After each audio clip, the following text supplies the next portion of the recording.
First map as we have spawning up to the top right-hand corner. He is Rogue. And down to the bottom left-hand corner, we've had a guy who we've followed quite a bit in this qualifier so far. It is Soulkey. All right, some ZvZ. First ZvZ we've seen today, actually. Yeah, first ZvZ. I don't really cast them that much anymore, but they are more common than TVT. Let's say that for now. Yeah. It's mostly roach-heavy plays with a little sprinkle of Hydralisk or Infestors later on, depending on how long the game goes. But like Terran vs. Terran, like Protoss vs. Protoss, and here in Zerg vs. Zerg, there's all these little builds that interact differently against each other in the earlier stages. Some will give you benefits, some will give you weaknesses. That depends on what your opponent does, can actually give you an overall advantage or disadvantage in the game. So we'll see which builds they're going to choose. On a small play map like this, you do see spawn and pull as kind of more common. And then less common, you see the hatchery first. But hatchery first, not out of the world and still quite popular to be going for. Yep, quite viable. We may even see it here at some point, but for now we'll have Soulkey just taking his spawning pool as will. It's a small two-player map. You could get surprised by somewhere, 9-10 pool, which could end up losing your hatchery and put you at a further behind position. So they just go ahead and immediately go for the spawning pool first, and then it should be hatchery straight away next. And then usually it's a pretty fast gas, but if it's not a fast gas, there could be quite a heavy mineral focus, which is a different style altogether. Yep, as we have both of these guys now taking that expansion, all is good.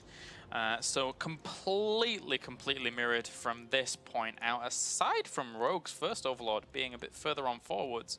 Why is it so much further forwards than this one? I'm not quite sure, I wasn't watching. No idea. Strange, but anyway.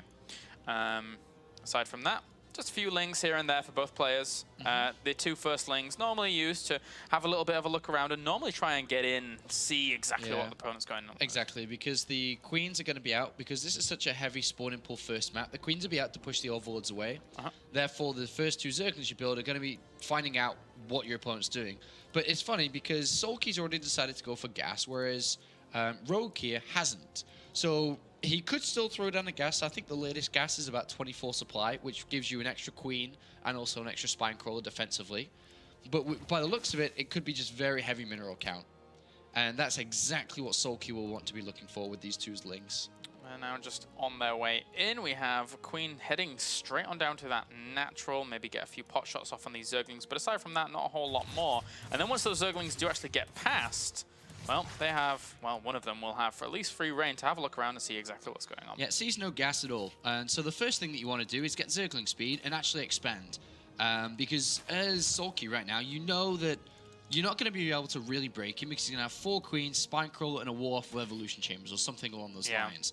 And the other thing that Savage doesn't have in this game, or Rogue should I say, is the ability to be aggressive. So usually what you end up seeing Zerg players do is drone up quite happily on their 2 bases, get Zergling speed, and then very shortly take a pretty fast third base, knowing that their opponent can't do anything about it.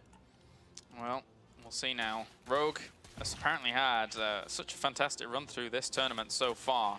It'd be a shame for either of these guys to go out in the final best of 5, but that's just how the cookie crumbles. Yeah. As a lot of people obviously know Soulkey, a lot of people are probably rooting for Soulkey here, but Rogue's clearly no slouch. Clearly not. He's a great player. He's been doing like 50-50 in Pro League. One win here, 1 loss there, 1 win here, 1 loss there. But overall in practice games, because I don't know if some of people watching right now remember the days of Major on talk shows. I think it was maybe State of the Game said, you watch out for a guy called Bogus. He's number 1 on the ladder. He's going to absolutely own it all. You're laughing at me now, but you watch out. And it turned out to be innovation. And look what happened. Rogue is another player who has been, quietly predicted from Major, who lived with teammate Jin Air Wings, as they're called now, for a long time and knows their skills. So this is another guy that he predicted to do really well as Cure, actually. And Classic. Yes. Who qualified all for doing really well recently. Yeah. So Major's quite a predictable bonjour like that. He can spot them. But Soulkey hasn't gone for a fast third, so he's not looking to capitalize on and improving his economy because his opponent can't do anything. But what he's looking for here is to go straight to layer, uncontested. No bailing nest, straight to all 4 gases. Not wasting gas on anything here, just straight towards the spire. Whereas we have over here Rogue, who has gone for a weird play double evolution chamber fake into a speedling all in.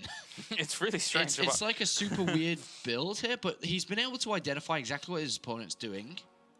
Without seeing a third base down, the other reaction is just to go for his fast Spire. So what he's saying is, all right, you're going to cut corners to go for the Spire really fast. I'm just going to come and kill you. So it's actually a beautiful maneuver coming out from Rogue. Especially if Soulkey, I mean, now Rogue sees that the third base is going down as well. Like, Well, there's no bailing this. There's nothing to stop this, and there's no way for him to scout it unless he gets an Overseer in. There's just not what Soulkey wants to be doing at all. He just doesn't have a clue. He's sending links forwards. He really didn't see much behind that wall. All the Zerglings were still retained behind that.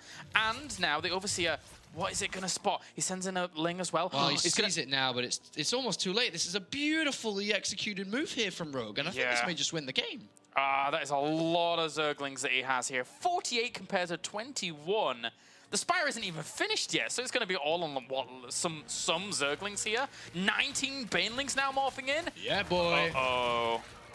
Well, here we go. He's going to try and engage this. It was executed perfectly up until the final decision to go for it, or the final attack, should I say. Soulkey can't stick around those Banelings for too long. He left a few Lings there to try and soak up some of the Banelings, and he will catch a few of them. He's buying time, trying to desperately to get those Mutalisks out. But there you go. There's the breach in the wall, as now they flood on in.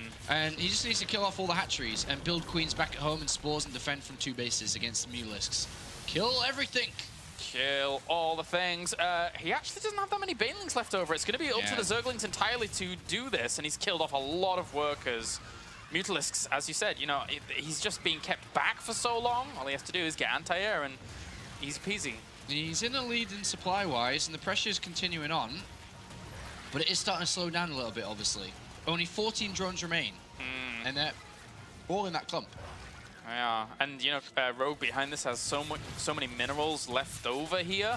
Even the Queens at the front that could actually hold on against these Mutalisks for a second and transfuse. Yep. So all this time he's buying is fantastic. Just great strategy. Just absolutely great mind game, knowledge of the matchup, and execution. Just brilliant, brilliant, brilliant play from Rogue. Well, that means that he is now in firm position. There you go, GG.